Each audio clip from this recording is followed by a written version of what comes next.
नमस्कार विद्यार्थियों, विवेकानंद आदर्श senior secondary school Jalore की ऑनलाइन क्लासेस में आप सभी का स्वागत है। देखिए, लास्ट क्लास में अपन बात कर रहे थे विद्युत फ्लक्स की, ठीक है, जिसमें हमने पढ़ा था कि किसी बंद पृष्ठ में से, ठीक है, जिसका अपना क्षेत्रफल होना चाहिए, बंद पृष्ठ में से गुजरने वाली विद्युत बल रेखाओं की संख्या विद्युत फ्लक्स कहलाती है, या कह सकते हैं कि एकांक क्षेत्रफल में से गुजरने वाली विद्युत बल रेखाओं की संख्या विद्युत फ्लक्स कहलाती है। इसका सूत्र क्या था हमारा?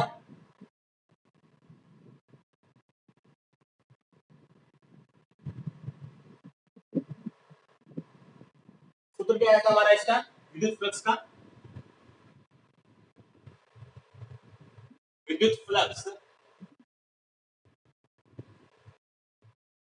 बराबर होता है फाई, इसको फाई से प्रदर्शित किया जाता है। ये बराबर होता है E vector dot A vector, इसके बराबर होता है।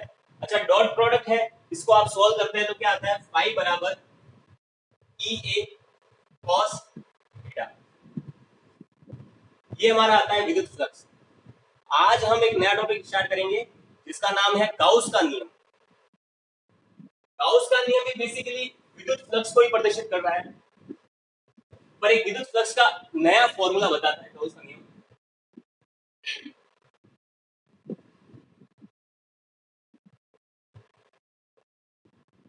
गाउस का नियम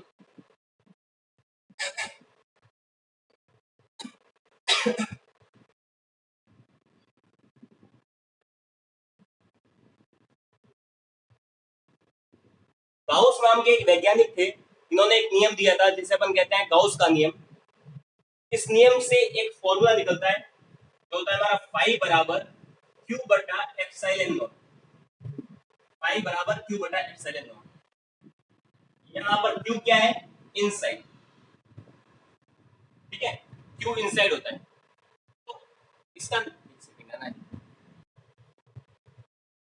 तो आज हम एक नया टॉपिक स्टार्ट करेंगे जिसका नाम है गाउस का नियम। देखिए, गाउस का नियम भी विद्युत फ्लक्स को ही प्रदर्शित करता है, ठीक है, और विद्युत फ्लक्स का एक नया सूत्र बताता है गाउस का नियम, ठीक है। तो नया सूत्र क्या होता है? फाई बराबर होता है हमारा क्यू इनसाइड बटा एप्सिलॉन नॉट। ये गाउस का नियम है, ये सूत्र देता है कि फाई बराबर Q inside upon epsilon not होता है। मतलब इससे परिभाषा क्या निकलती है, या गाउस का नियम क्या होता है कि विद्युत फ्लक्स है वो बंद परिपथ जिसके अंदर से विद्युत बल रेखाएं निकल रही है, उस बंद परिपथ में उपस्थित आवेशों की संख्या बटा निर्वात की विद्युतशीलता के अनुपात के बराबर होता है। विद्युत फ्लक्स फाई बंद परिपथ में उपस्थित आवेशों की संख्या, इसलिए मैंने क्यू इनसाइड लिखा है। इनसाइड मतलब परिपथ के अंदर आवेश उपस्थित है, तो बंद परिपथ में उपस्थित आवेशों की संख्या बटा निर्वात की विद्युतशीलता के अनुपात के बराबर होता है फाई हमारा विद्युत फ्लक्स, ठीक है। परिभाषा क्या होती है?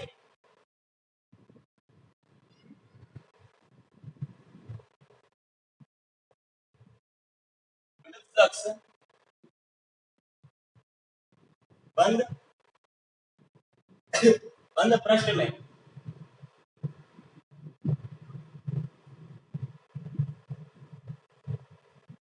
उपस्थित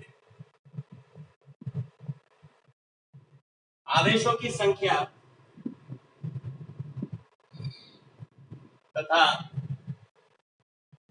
निर्वात की विद्युतशीलता, आवेशों की संख्या क्यू से प्रदर्शित की है ना, क्यू इन, इन मतलब इनसाइड,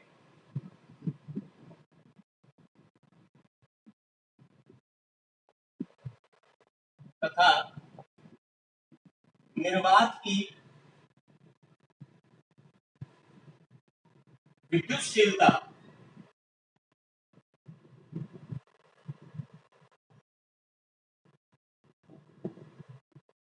एप्सिलॉन नॉट, जिसका मान आपको पता है। एप्सिलॉन नॉट का मान क्या होता है? 8.85 into 10 to the power minus का 12, ठीक है। निर्वात की विद्युतशीलता के अनुपात के समान होता है।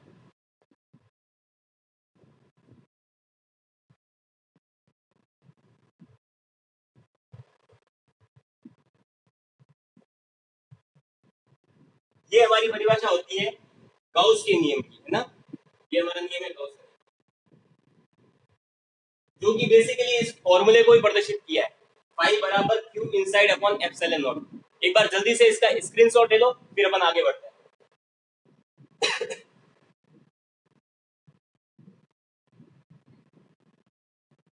चलो स्टार्ट करते हैं इसको।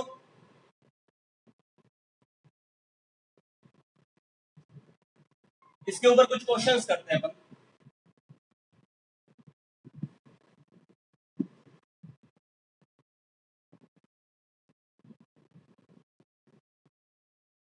एक एग्जांपल है आपके पास में। इस एग्जांपल के अंदर आपको एक सतह दे रखी है, ठीक है, गोलाकार है, सतह दे रखी है, इसके अंदर आवेश उपस्थित है, Q1 आवेश उपस्थित है, माइनस Q2 आवेश है, प्लस का Q3 आवेश है, ठीक है। इधर एक बार माइनस का 2Q4 आवेश उपस्थित है, इधर एक प्लस का 6Q5 आवेश उपस्थित है ना, ये सारे आवेश इधर उपस्थित है। तो ये कह रहा है कि इस पृष्ठ के अंदर फ्लक्स का मान ज्ञात कीजिए। इस पृष्ठ में उपस्थित फ्लक्स का मान ज्ञात करो। तो पृष्ठ के अंदर उपस्थित फ्लक्स का मान आप कैसे ज्ञात करोगे? ना तो आपको यहाँ पर देखिए क्षेत्रफल दे रखा है इसका, ये जो पृष्ठ है इसका आपको क्षेत्रफल नहीं दे रखा। दूसरी चीज, यहाँ से इसके पृष्ठ के अंदर से निकलने वाली विद्युत पल रेखाओं की संख्या भी आपको नहीं दे रखी है ना। तो फिर आप इस पृष्ठ के लिए फ्लक्स का मान कैसे निकालेंगे, फाई का मान कैसे निकालेंगे यहाँ पर? तो इस तरह की कंडीशन में जब आपको विद्युत क्षेत्र की तीव्रता नहीं दे रखी हो और आपको जो क्षेत्रफल है, जो पृष्ठ है उसका क्षेत्रफल नहीं दे रखा हो, तो क्या करेंगे? तब हम गाउस के नियम का उपयोग करेंगे।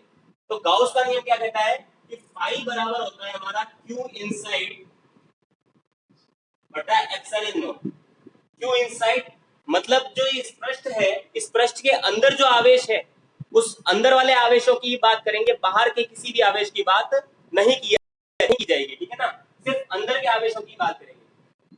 तो पृष्ठ के अंदर आवेश कौन कौन से है?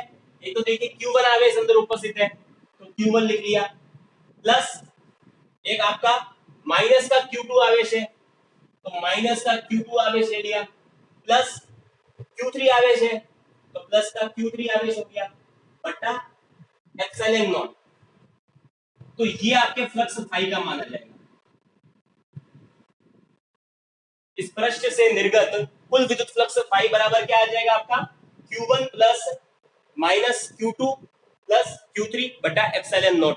एप्सिलॉन नॉट का मान आपको पता होता है, कितना होता है? 8.85 into 10 to the power minus का 12।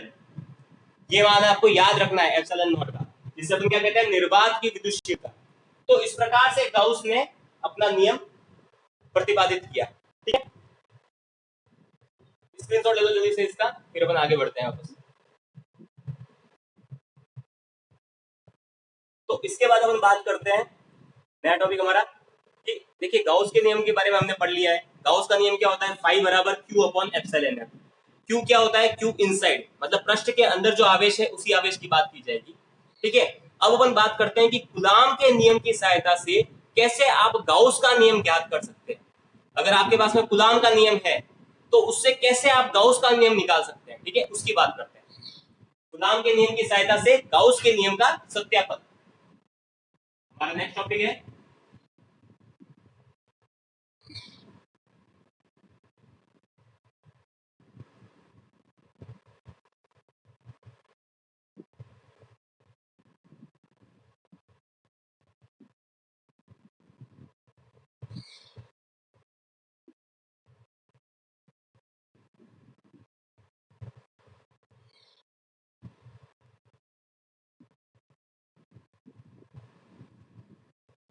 कूलाम के नियम की सहायता से गाउस के नियम का सत्यापन।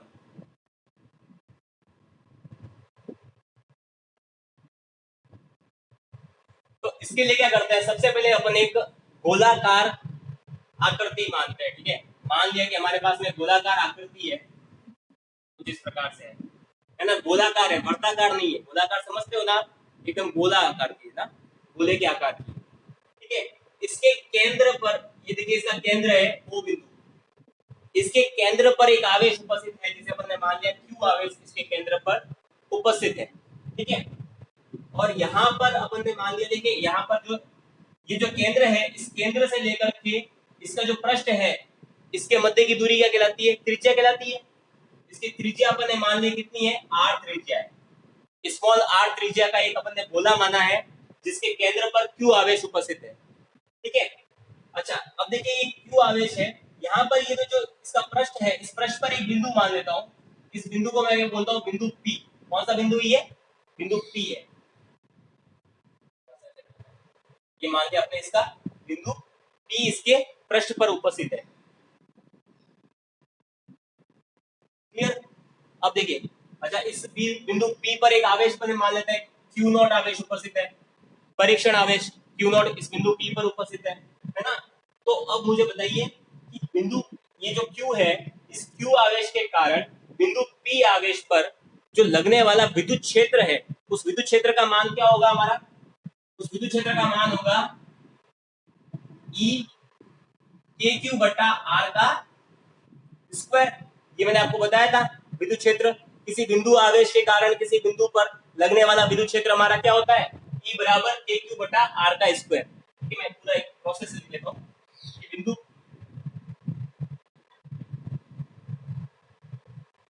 बिंदु O पर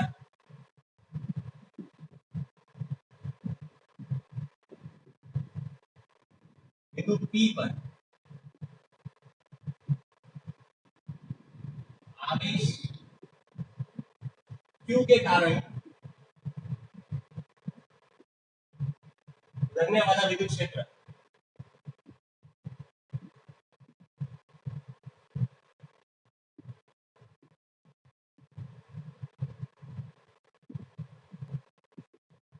कितना होगा हमारा? E बराबर KQ बटा R का स्क्वायर। ये हमारा विद्युत क्षेत्र आता है ना? E बराबर KQ बटा R का स्क्वायर। इसको आपने ले लिया इक्वेशन नंबर फर्स्ट। ये आपकी क्या है? इक्वेशन नंबर फर्स्ट ले ली। ठीक है। अब देखिए यहाँ पर ये गोलाकार सतह है।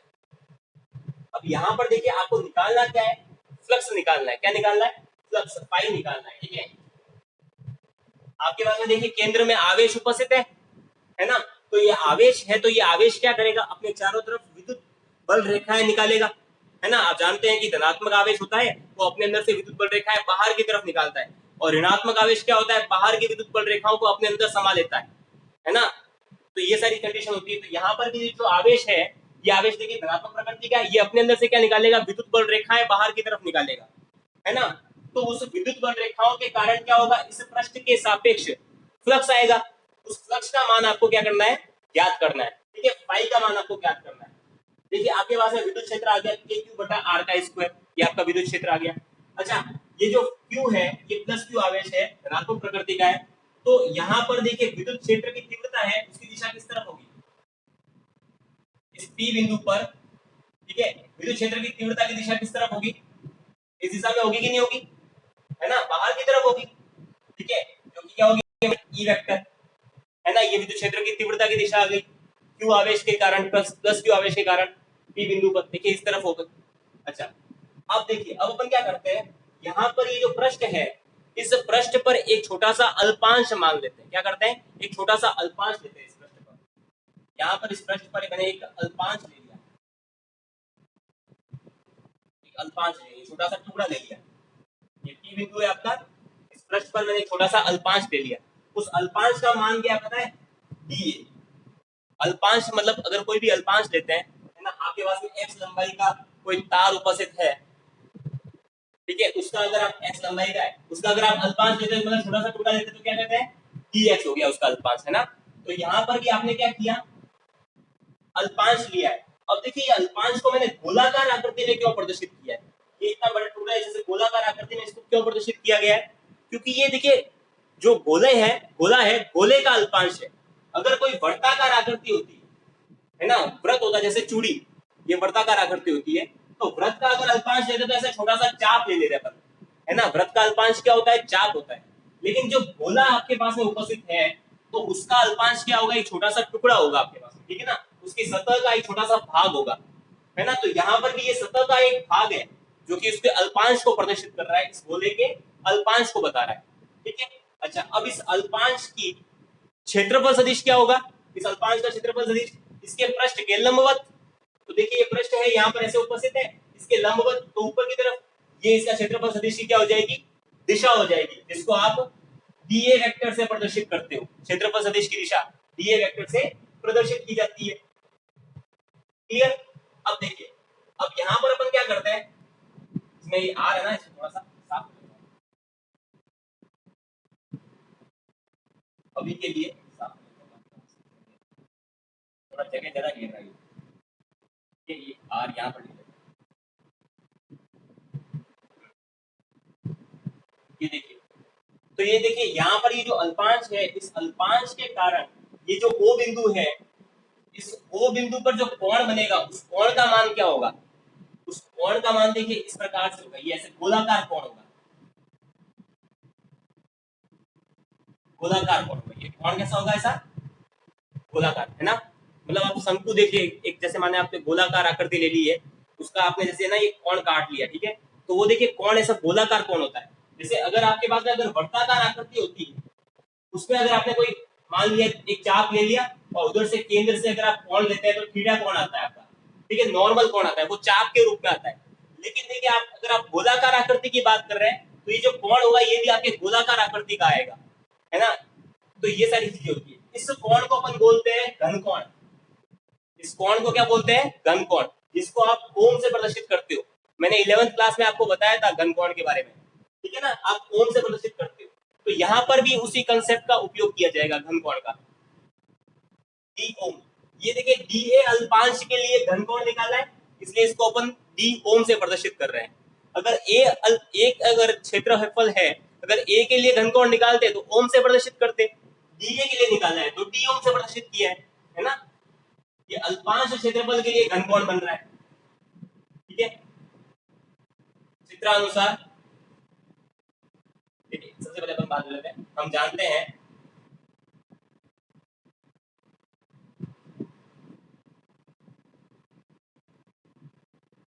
घन कोण, जिसको आप ओम से बताते हो, इंग्लिश में कहते हैं solid angle, solid angle, solid angle, ठीक है ना? घन कोण ओम बराबर क्या होता है? ए अपॉन आर का स्क्वायर, ये इसका सूत्र होता है। ओम बराबर क्या होता है? ए अपॉन आर का स्क्वायर। ए मतलब जो पृष्ठ है जिसके कारण जो घन कोण बन रहा है केंद्र पर, उस पृष्ठ का क्षेत्रफल बट्टा जो त्रिज्या है, जो आकृति आपने ली है उसकी त्रिज्या, उस त्रिज्या स्क्वायर, ये किसके बराबर होता है? घन कोण के बराबर होता है।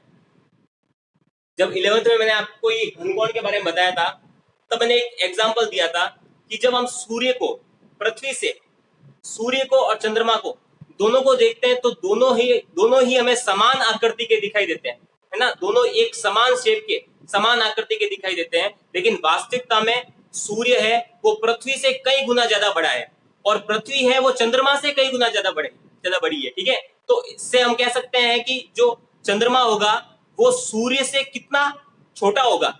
आई बात समझ में? फिर भी हमें पृथ्वी से सूर्य और चंद्रमा दोनों समान आकृति के दिखाई देते हैं। इसका कारण क्या है कि पृथ्वी से सूर्य का जो घनकोण है और चंद्रमा का जो घनकोण है, उन दोनों का घनकोण क्या है? समान है। तो देखिए पृथ्वी है, इससे जो सूर्य का घनकोण बनता है, अगर आप सूर्य से बनाओगे, ये सूर्य का जो घनकोण बनेगा, ये कोण, और चंद्रमा का जो, अगर यहाँ पे कोई चंद्रमा है, ठीक है, ये सूर्य, इसका घनकोण बन रहा है मतलब डी ओम 1, ठीक है, और ये चंद्रमा है, इसका घनकोण बन रहा है डी ओम 2। तो ये दोनों घनकोण क्या होंगे? आपस में बराबर होंगे। इसीलिए हमें सूर्य और चंद्रमा दोनों समान आकृति के दिखाई देते हैं, लेकिन वास्तविकता में दोनों समान नहीं है। आई बात समझ में? तो ये डी ओम 1 बराबर होता है डी ओम 2 के, ठीक है। एक बार जल्दी से इसका स्क्रीनशॉट ले लो, फिर अपन आगे बढ़ते हैं।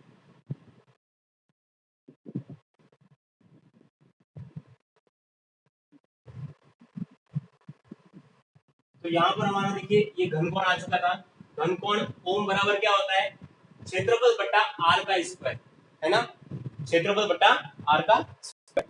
यहाँ पर अगर अपन चित्र की बात करें तो यहाँ पे हम डी ओम अल्पांश की बात कर रहे हैं ना, ये डी ओम अल्पांश है। तो इस डी ओम अल्पांश के कारण जो घनकोण बन रहा है वो कितना आ रहा है डी, सॉरी ये डी है अल्पांश है, डी अल्पांश के कारण हमारा घनकोण कितना आ रहा है डी ओम घनकोण आ रहा है। ठीक है, तो अल्पांश डी के कारण घनकोण अल्पांश डी के कारण घनकोण कितना आ जाएगा हमारा डी ओम बराबर कितना होगा, देखिए अल्पांश डी है तो यहाँ पर ए की जगह क्या लिख लेंगे डी लिख लेंगे, डी अपॉन यहाँ पर देखिए आर का स्क्वायर त्रिज्या, यहाँ पर भी देखिए आर ही है, स्मॉल आर ही है, तो इसका भी क्या कर देंगे हम स्मॉल आर का स्क्वायर कर देंगे। इसको ले लिया आपने इक्वेशन नंबर सेकेंड। एक बार जल्दी से इसका स्क्रीनशॉट दो फिर अपन आगे बढ़ते हैं। स्क्रीनशॉट ले दो जल्दी से इसका।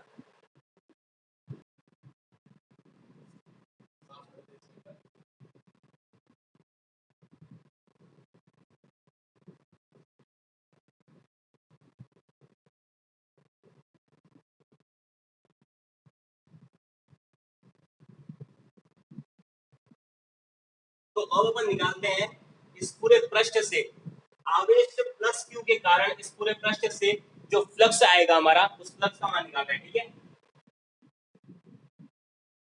पृष्ठ से निर्गत आवेश क्यू के कारण पृष्ठ से निर्गत विद्युत फ्लक्स, आवेश प्लस क्यू के कारण पृष्ठ से निर्गत कुल विद्युत फ्लक्स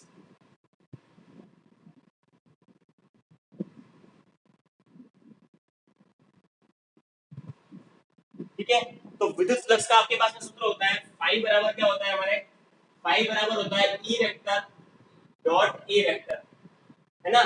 विद्युत फ्लक्स का सूत्र क्या होता है फाई बराबर E vector dot A vector.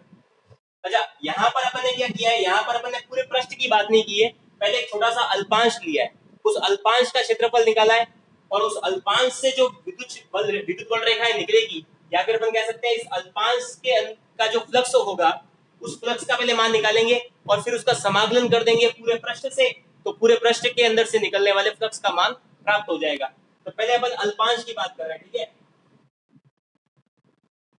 यहाँ पर लिख देते हैं अल्पांश से निर्गत, अल्पांश से निर्गत, ठीक है, अल्पांश से निर्गत कुल विद्युत फ्लक्स।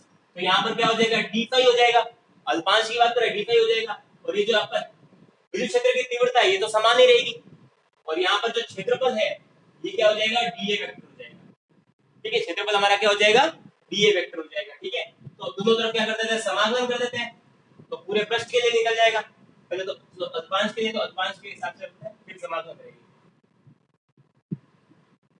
ये तो आगे अल्पांश के लिए, इसको ले लिया इक्वेशन नंबर 3। अतः संपूर्ण पृष्ठ के लिए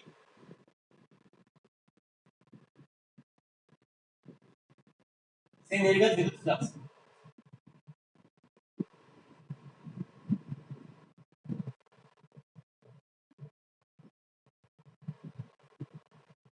कुल विद्युत फ्लक्स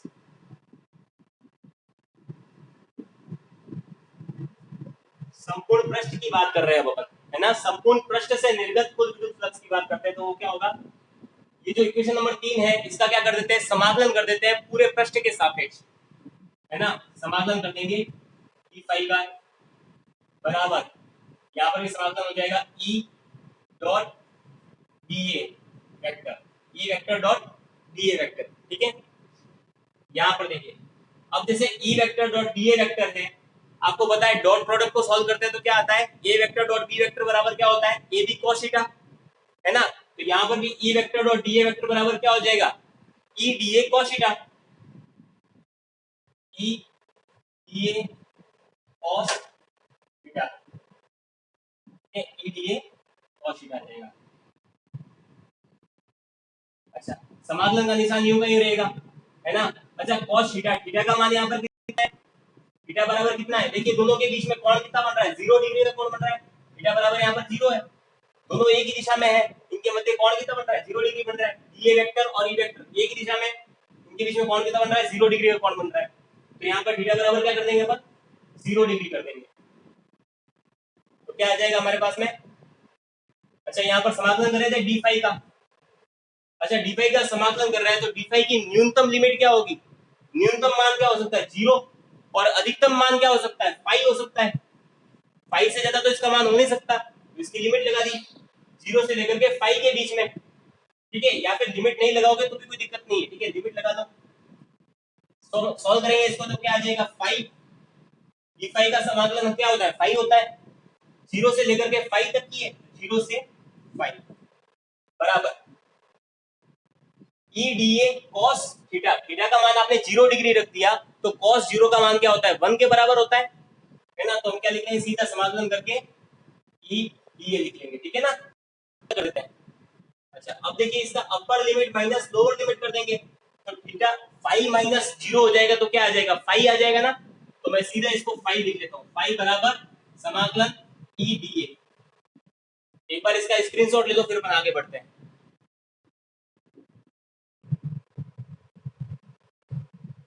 अब देखिए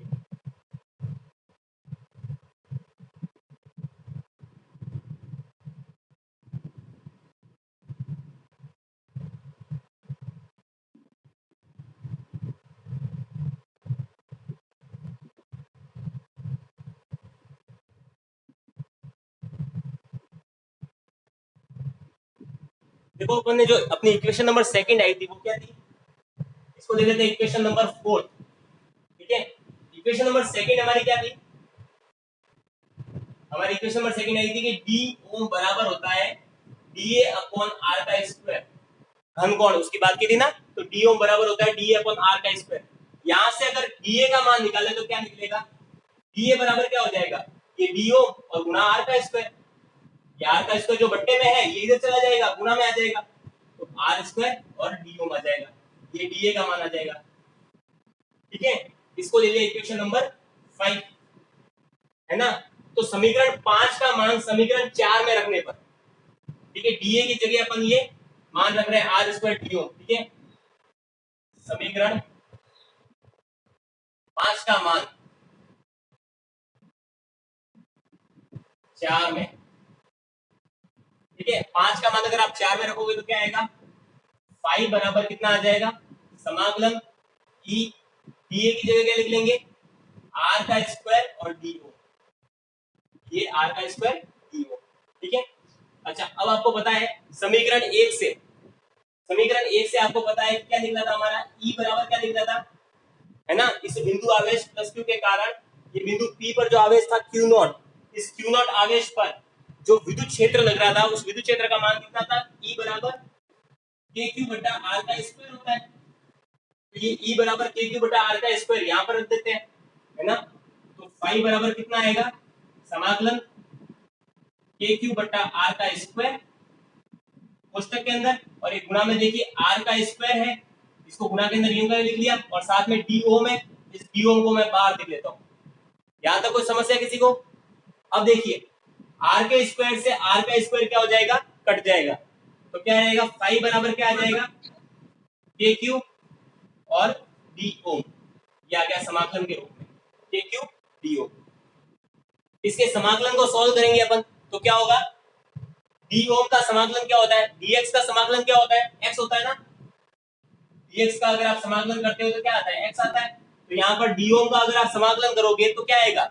ओम आ जाएगा, है ना। तो क्या होगा? के क्यू और ओम। ठीक है, ये हमारा फाई का मान आ गया, के क्यू और ओम। ठीक है, अच्छा आपको पता है डी ओम बराबर होता है डी ए अपॉन आर का स्क्वायर, और ओम बराबर क्या होता है? ए बट्टा आर का स्क्वायर होता है ना। घन कोण ओम बराबर क्या होता है? ए बट्टा आर का स्क्वायर। तो यहाँ पर ये जो घन कोण है इसकी जगह ए बट्टा आर का स्क्वायर लगा देंगे तो कितना आएगा? के क्यू और ए बट्टा आर का स्क्वायर। ये किसके बराबर होगा? फाइव के बराबर होगा। ठीक है, अब देखो यहां पर देखिए अगर आप के का मान, एक सेकंड, चलो ठीक है कर लेते है ना। एक बार यहां तक पूरा कर लो, एक बार यहां तक स्क्रीनशॉट ले दो, उसके बाद फिर आगे बढ़ते हैं।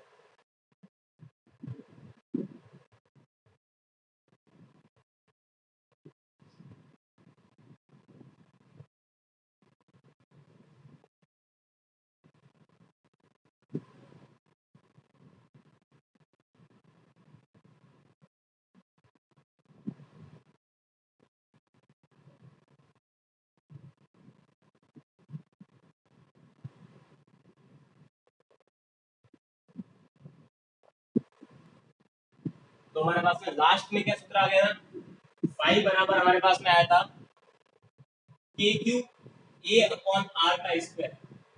ये ए क्या है, इस गोले का संपूर्ण पृष्ठीय क्षेत्रफल। ठीक है, गोले का क्षेत्रफल, पृष्ठीय क्षेत्रफल क्या होता है, ए बराबर क्या होता है 4 पाई आर स्क्वायर।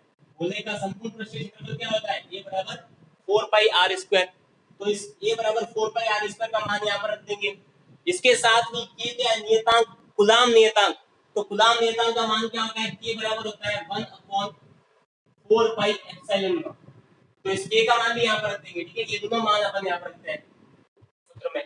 तो पाई बराबर क्या आ जाएगा, के की जगह लिखेंगे 1 upon 4 pi epsilon not, 1 upon 4 pi epsilon not. साथ में ये क्यू है तो क्यू यू का ये ऊपर लिख लिया अपन ने क्यू। ठीक है, अच्छा ए का मान कितना है 4 पाई आर का स्क्वायर बट्टा आपके पास में क्या है आर का स्क्वायर, तो आर का स्क्वायर लिख लिया। अब देखो आर के स्क्वायर से आर का स्क्वायर कट गया, 4 पाई से 4 पाई कट गया, तो फाई बराबर क्या आ जाएगा क्यू बट्टा एप्सिलॉन नॉट, जो कि हमारा होता है गाउस का नियम। ठीक है, ये आ गया आपके समीकरण 6 आ गया ना, समीकरण 6। समीकरण 6 गाउस के नियम को सत्यापित करता है, गाउस के नियम को प्रदर्शित करता है।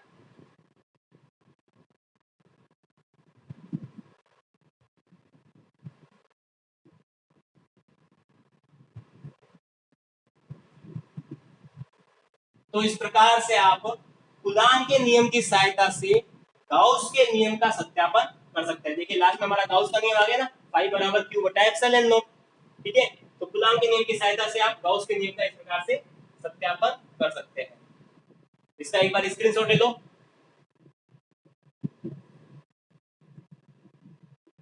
तो आज की क्लास अपन यहीं पर समाप्त करेंगे, कल इससे आगे अध्ययन करेंगे। धन्यवाद।